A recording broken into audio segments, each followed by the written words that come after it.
সেনাবাহিনীর প্রধানকে মানে সরানো বা এরকম কোন প্রশ্ন কিন্তু কখনো আসেনি। কিছু গুজব ছড়ানো হচ্ছে যে সেনাবাহিনীর প্রধানকে অপসারণ না, আমরা আমাদের জায়গা থেকে কখনো এটি বলিনি। যে একটি ঘটনা সামগ্রিকভাবে আমরা শুনতে পাচ্ছি, আমরা মনে করি যে বিষয়টি অনেকটি এরকম নয় এবং এখানে জনগণের সাথে কিংবা জাতীয় নাগরিক পার্টির সাথে বা রাজনৈতিক দলগুলোর সাথে সরাসরি সেনাবাহিনীকে প্রতিপক্ষ করার কোনো বিষয় নেই।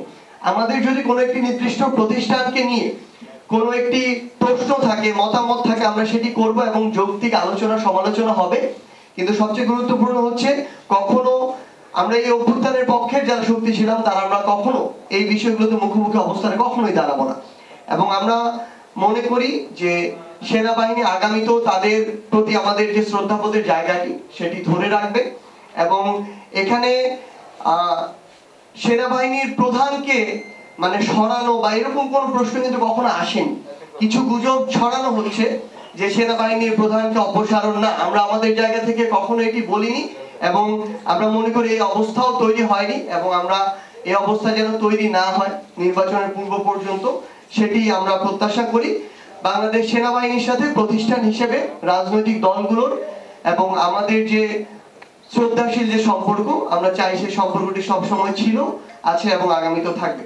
খুব স্বাভাবিকভাবে এই মব জাস্টিস আমাদেরকে আমাদের আকাঙ্ক্ষিত যে চাওয়া সেটির দিকে নিয়ে যেতে পারে না।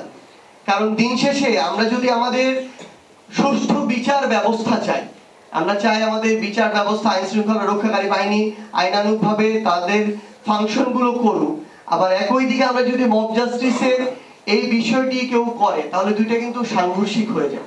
সো আমরা এটাকে সমর্থন করতে পারি না, বরং মনে করি কেউ যদি অন্যায় করে, অপকর্ম করে, তাকে আইনগত প্রক্রিয়া শাস্তির আওতায় নিয়ে আসা উচিত এবং আমাদের দেশের স্থিতিশীলতার জন্য সামগ্রিকভাবে এই ধরনের মব জাস্টিস থেকে আমাদের বিরত থাকতে হবে। কারণ দিন শেষে দেশের সামগ্রিক স্থিতিশীলতা সুষ্ঠু নির্বাচনের জন্য অতি প্রয়োজন।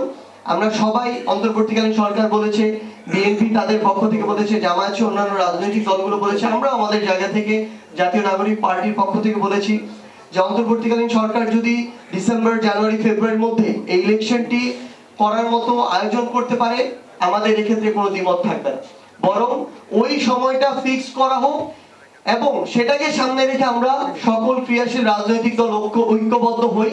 আমাদের ভিতরে বিন্দুমাত্র সন্দেহ না থাকুক যে ইলেকশন কবে হবে, সেই টাইমটা ফিক্সড হয়ে যাক এবং সেটাকে তখন আমরা এক পাশে রেখে সবাই মিলে ঐক্যবদ্ধভাবে ফ্যাসিস্ট, আওয়ামী লীগ এবং সকল ধরনের অপতৎপরতার বিরুদ্ধে আমরা ঐক্যবদ্ধভাবে কাজ করি।